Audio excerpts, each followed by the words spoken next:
How's it going, Charlie? I'm Austin. I just had a question related to Second Amendment rights. We saw the shooting that happened recently, and a lot of people are upset. But I'm seeing people argue for the other side that they want to take our Second Amendment rights away.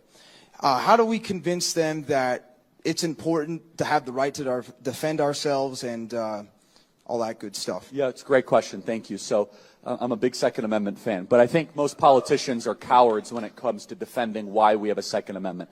This is why I would not be a good politician, or maybe I would, I don't know, but because I actually speak my mind. The Second Amendment is not about hunting. I love hunting. The Second Amendment is not even about personal defense. That is important. The Second Amendment is there, God forbid, so that you can defend yourself against a tyrannical government.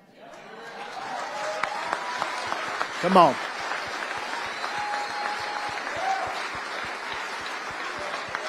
And if that talk scares you, wow, that's radical, Charlie. I don't know about that. Well, then you have not really read any of the literature of our founding fathers. Yep. Number two, you've not read any 20th century history. You're just living in Narnia. By the way, if you were actually living in Narnia, you would be wiser than wherever you're living, because C.S. Lewis was really smart. So I don't know what alternative universe you're living in. Yep. You just don't want to face reality that governments tend to get tyrannical, and that people need an ability to protect themselves and their communities and their families. Now, we must also be real. We must be honest with the population.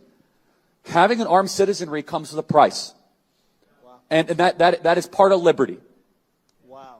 Driving comes with a price. 50,000 people die on the road every year. Wow. That's a price. You get rid of driving, you'd have 50,000 less auto fatalities.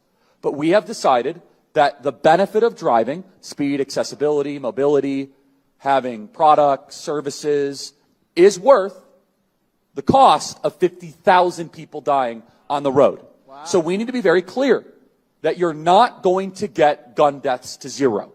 It will not happen. Right. You can significantly reduce them through having more fathers in the home, yes, by having more armed guards in front of schools. Yes.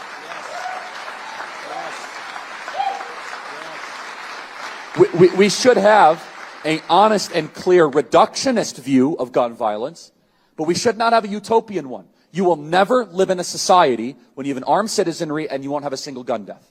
That is nonsense. It's drivel. Wow. But I think it's worth it.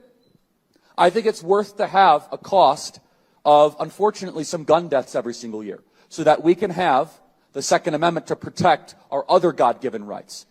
That is a prudent deal. It is rational. Nobody talks like this. They live in a complete alternate universe. Sure. So then how do you reduce? Very simple. People say, oh, Charlie, how do you stop school shootings? I don't know. How did we stop shootings at baseball games? Because we have armed guards outside of baseball games. That's why. How did we stop all the shootings at airports? We have armed guards outside of airports. How do we stop all the shootings at banks?